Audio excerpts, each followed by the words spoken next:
Assalamu alaikum students. This is Wes Kasmani, your facilitator for PPE, Presentation and Personal Effectiveness.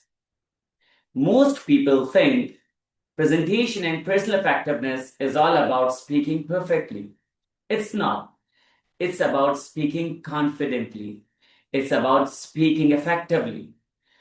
Presentation and personal effectiveness में आप ये strive कर रहे होते हो कि जो भी आप बोल रहे हो वो सही हो, जो भी आप बोल रहे हो वो आप कॉन्फिडेंटली कहो, और सबसे बड़ी बात, आप जब भी बात करो आप एक इम्पैक्ट क्रिएट करने की कोशिश करो, आप लोगों को फायदा पहुंचाने की कोशिश करो, आप लोगों को मोटिवेट करो, आप उनको रेलेवेंट, उनको यूजफुल, उनको कंप्लीट, उनको करेक्ट इंफॉर्मेशन इंपार्ट करने की कोशिश करो.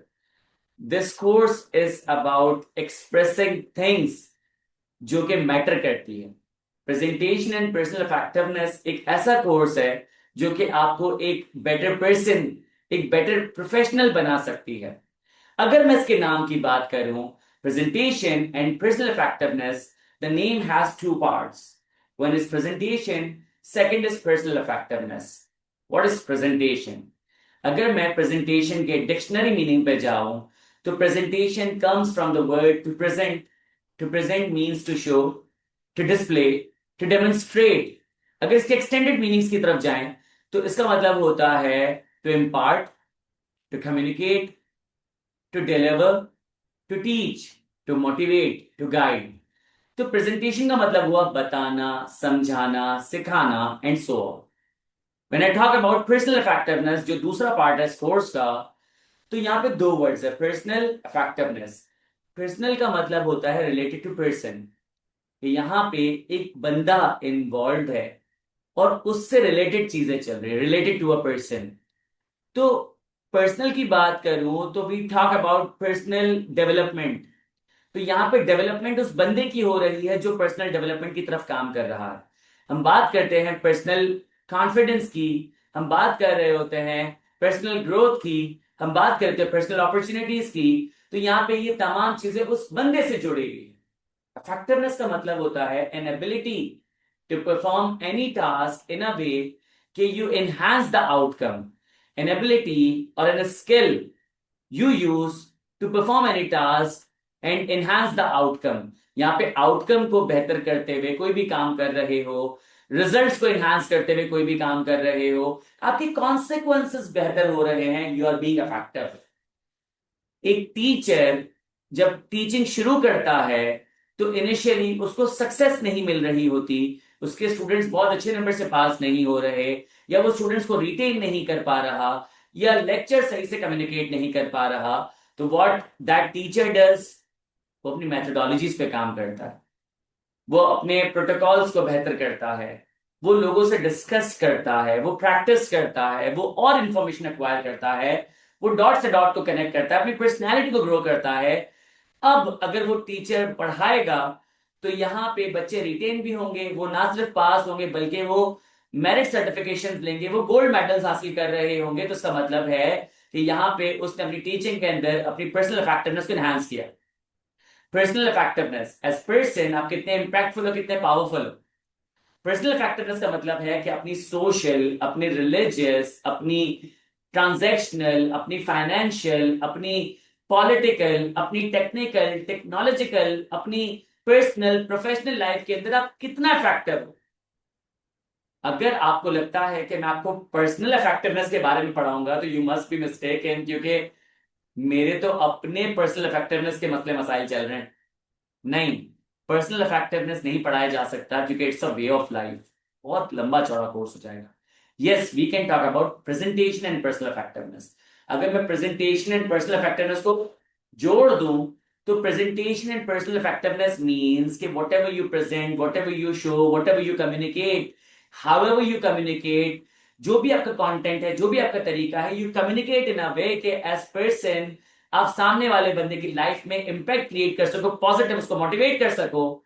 जो आप चाहते हो कि वो अचीव करे वो अचीव कर ले, तभी तो मजा है. This course is about empowering students. This course is about enabling individuals to achieve their maximum potential, to unlock their maximum potential. Presentation की बात करूं तो प्रेजेंटेशन दो तरीके की होती है, oral presentation and written presentation. Oral presentation का मतलब होता है कि जहां पे you are presenting something by speaking and listening, सुन के बोल के प्रेजेंट करना is oral presentation. On the contrary, when you present something by reading and writing, this is written presentation. तो ओरल प्लस रिटन प्रेजेंटेशन को हम कहते हैं वर्बल प्रेजेंटेशन, क्योंकि verbal word comes from the word verb and verb means word. तो when you use words to communicate, this is called verbal presentation. इसमें आप बोल सुन रहे होते हो, लिख पढ़ रहे होते हो। ओरल प्रेजेंटेशन में आपके पास आ जाता है speech, presentation, declamation, monologue, role play, group discussion etcetera. Written में आपके पास आ जाता है CV, email, report writing. Now let's talk about presentation. Sir presentation, उसके अंदर प्रेजेंटेशन क्या हो गया है आपको? देखें, जो नीचे वाला प्रेजेंटेशन है ना, ये वो प्रेजेंटेशन है जो कि स्कूल में टीचर बताया करती थी कि when you deliver a speech using visuals, जब आप विजुअल एड की मदद से कुछ प्रेजेंट करते हो, दिस इज कॉल्ड प्रेजेंटेशन। तो आपके पास मल्टीमीडिया स्लाइड होगी, पावर पॉइंट प्रेजेंटेशन होगी, या आपके पास प्रोजेक्टर होगा या एलईडी स्क्रीन होगी, आप कुछ ना कुछ शो कर रहे होगे।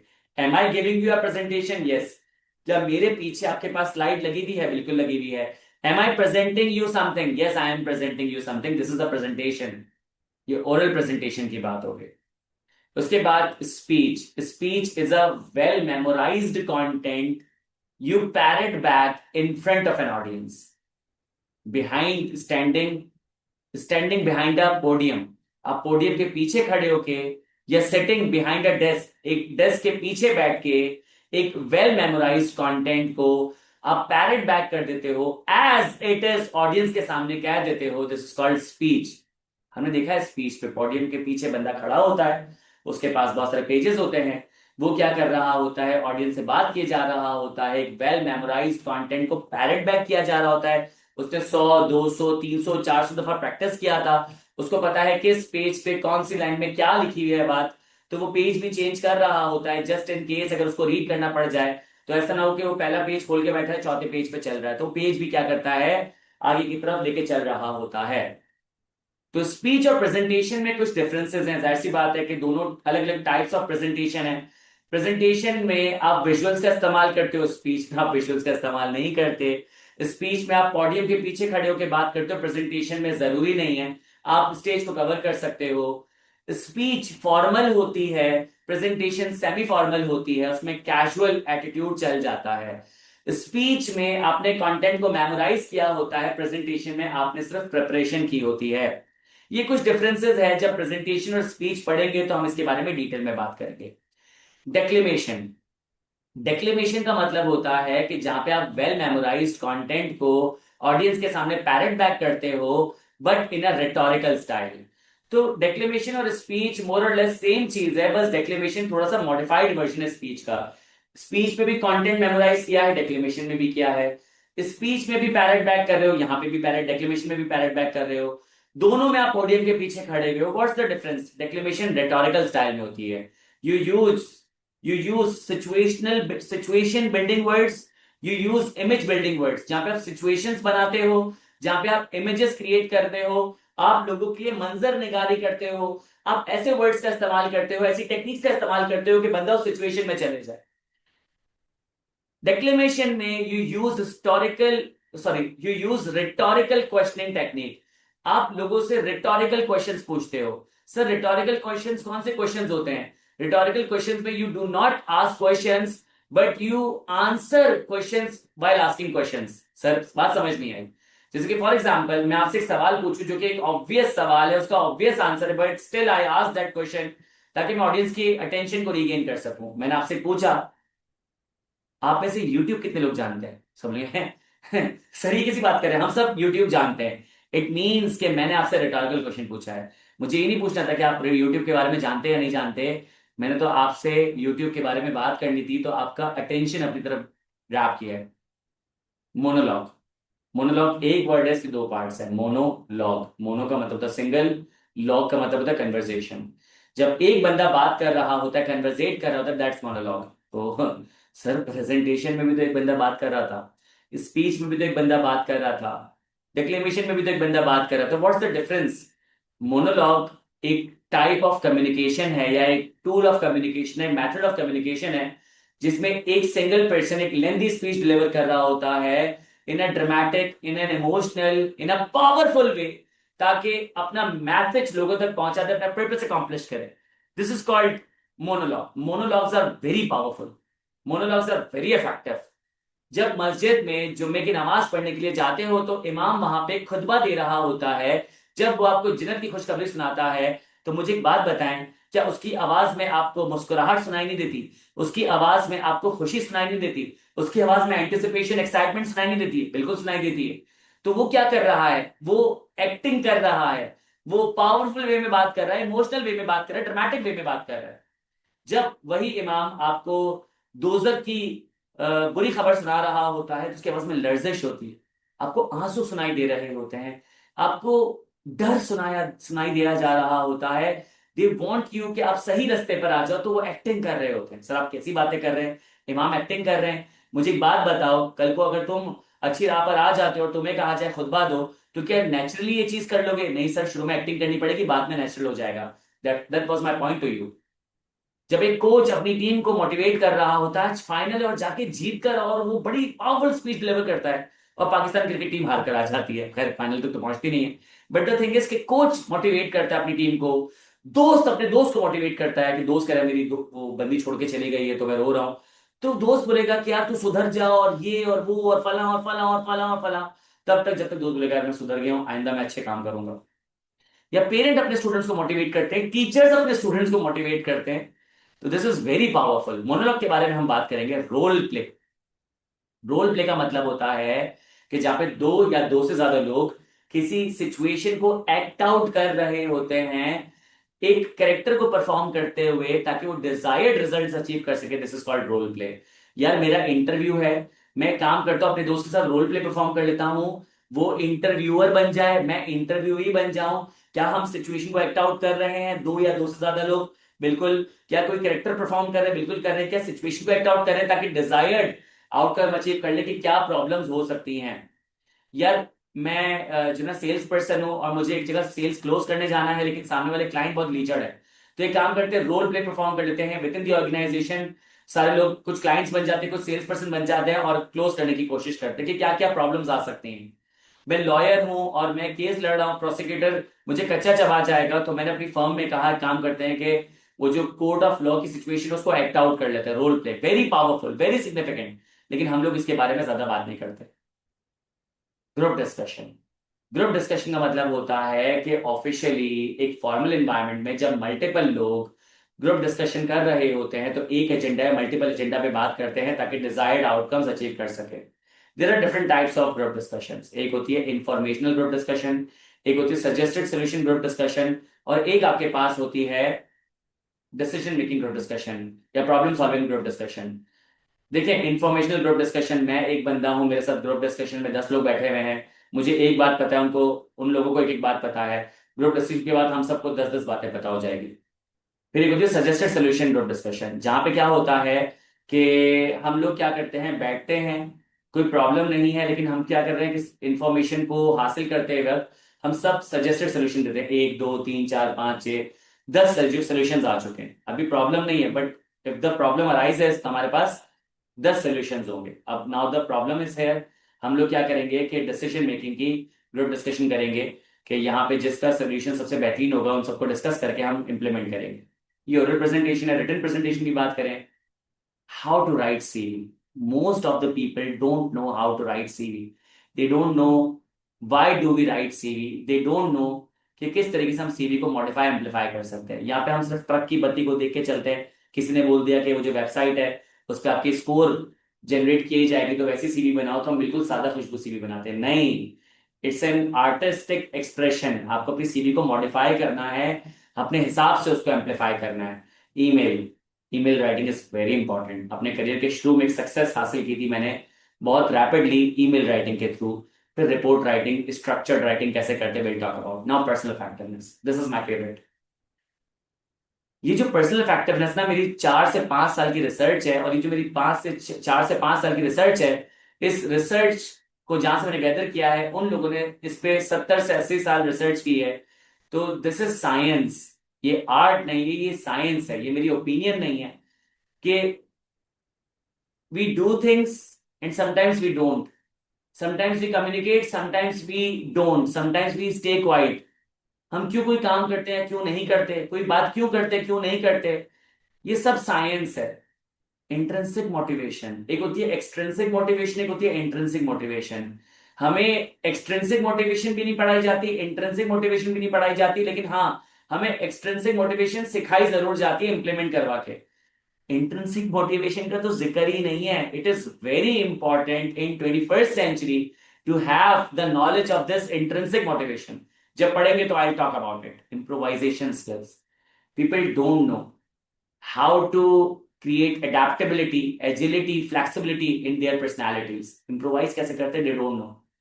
Crisis communication, when you are in crisis, when you are in a situation you did not anticipate, तुमने ना उसको कभी अकाउंट फॉर किया, ना कभी कंसिडर किया, ना कभी एंटिसिपेट किया, you are in that situation, फिर क्या करोगे? हार मान जाओगे, रोगे, ब्लेम करोगे? नहीं, you want to be a leader, you want to emerge as a leader. तो क्राइसिस को किस तरीके से हैंडल करोगे, तो विल टॉक अबाउट इट। इसके पीछे साइंस है, art of questioning. We don't know what to ask. We don't know when to ask. We don't know how much to ask. सवाल पूछना गलत नहीं है, सवाल का आंसर देना चाहिए, बट द थिंग इज कि आपके पास कॉन्टेक्चुअल अंडरस्टैंडिंग है कि नहीं है। प्रोफेशनल स्कैप्टिसिज्म, स्कैप्टिसिज्म का मतलब होता है क्वेश्चनिंग माइंड, सवाल करने वाला दिमाग, शक करने वाला दिमाग। क्या प्रोफेशनली आप स्कैप्टिसिज्म रखते हो अपने अंदर, कि आपके अंदर एसीपी प्रद्युम्न मौजूद है कि दया पता लगाओ, कुछ तो गड़बड़ है, दया कुछ तो गड़बड़ है? तो हमेशा कोई ना कोई गड़बड़ होनी चाहिए। Observation and feedback, do we observe? Yes. How do we observe? Randomly? No, we observe systematically, but we don't know how. We are not aware of our observational skills. Feedback, feedback एक ऐसी skill है जो कि आपकी communication को effective बना सकती है, आपके रिपॉर्ट को बेहतर कर सकती है, आपकी रेपुटेशन को बेहतर कर सकती है, बट अगेन हमें फीडबैक देना नहीं आता। We will talk about it. Types of bias, हम सब बायस है। नहीं सर, हम तो तेईस है, हो गया जोक। हम बायस हैं, इसका मतलब हम पार्शल है, हम जानिबदार हैं। हम क्या करते हैं कि फिरका वारियत करते हैं, हम जेंडर डिस्क्रिमिनेशन में पड़ जाते हैं, हम रिलीजियसली डिस्क्रिमिनेट करते हैं, हम इनकम के हिसाब से डिस्क्रिमिनेट करते हैं, एरिया के हिसाब से डिस्क्रिमिनेट करते हैं। हम बायस, हम लोगों को चांस नहीं देते उनकी इंडिविजुअल पर्सनैलिटी पे।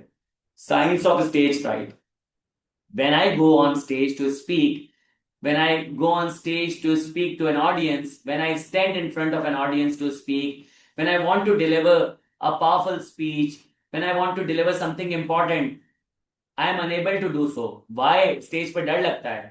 इसके पीछे की साइंस है यार, you need to understand. Whatever we do, whatever we don't, उसके पीछे साइंस है। Intrapersonal communication, when I talk to myself, is called intrapersonal communication. क्या मैं अपने आप से बात करता हूँ? तो आंसर इज यस, बट हमें इसके बारे में कुछ भी नहीं पता। जब इसके बारे में बात करेंगे, you will be shock to your core. आप बोलोगे क्या बात है यार। स्टेरियोटाइपिंग, हम सब स्टेरियोटाइपिंग करते हैं, हम सबको एक ही रंग में रंग देते हैं, उनकी इंडिविजुअलिटी को नहीं पहचानते। This is a very big problem we have right now. Your body language shapes your mind. आपकी body language, the way you sit, the way you stand, the way you lie down, the way you sleep, the way you walk, the way you wait for someone या something. आप अगर अपनी body language को proper कर लो, अपने postures को बेहतर कर लो, आपका माइंड पॉजिटिव भी हो सकता है, नेगेटिव भी हो सकता है। Imposter syndrome, I feel like I am not enough, I feel like I have no sufficient information, I don't know enough कि मैं कहीं पे पार्टिसिपेट कर सकूं। आई फील लाइक मैं इम्पोस्टर हूँ, बहरूपिया हूँ, मैं तो यहाँ पे आ गया हूँ, मुझे नहीं आता, बाकी सबको आता है। सभी यही सोचते हैं। हम साइंस के बारे में बात करेंगे। एक्सियम्स ऑफ कम्युनिकेशन, एक्सियम्स का मतलब होता है कि वो चीजें जो एग्जिस्ट करती हैं और वो एग्जिस्ट करेंगी। तुम्हारे मानने ना मानने से फर्क नहीं पड़ता, मेरे ना मानने ना मानने से फर्क नहीं पड़ता। अगर मैं और तुम मान लेंगे तो हमें फायदा है, अगर तुम और मैं नहीं मानेंगे तो हमें नुकसान है। तो कम्युनिकेशन में तो ऐसी बहुत सारी चीजें हैं। Do we want to improve our communication? Yes. तो कैसे इंप्रूव करोगे अगर तुम्हें कम्युनिकेशन के एक्सियम्स के बारे में नहीं पता? The power of vulnerability. Vulnerability का मतलब होता है स्टेट ऑफ बीइंग एक्सपोज्ड। बहुत सारे सिचुएशंस में हम एक्सपोज होते हैं, हमें डर लगता है कि हम वीक है। एक्सपोज होने का मतलब वीक नहीं होता, समटाइम्स एक्सपोज होने से आपको पावर मिलती है। People know you for who you are. आपको हर जगह मास्क लगाने की जरूरत नहीं है, आपको हर जगह शील्ड पहनने की जरूरत नहीं है। आप ज्यादा बेहतर तरीके से लोगों से कनेक्ट कर सकते हो। This course is very important. I have 100% faith in this course. I believe in this course. I know कि मैं क्या पढ़ा रहा हूं। I know कि बच्चों ने क्या पढ़ा है। इस कोर्स को आप पढ़ लोगे, इंशाल्लाह आपको फायदा होगा। उम्मीद है इस क्लास से आपको चीजें समझ आई होगी। इंशाल्लाह अगली क्लास मुलाकात करेंगे कुछ और कंटेंट्स के साथ। अपना बहुत सारा ख्याल रखिएगा। Thank you so much. अस्सलाम वालेकुम।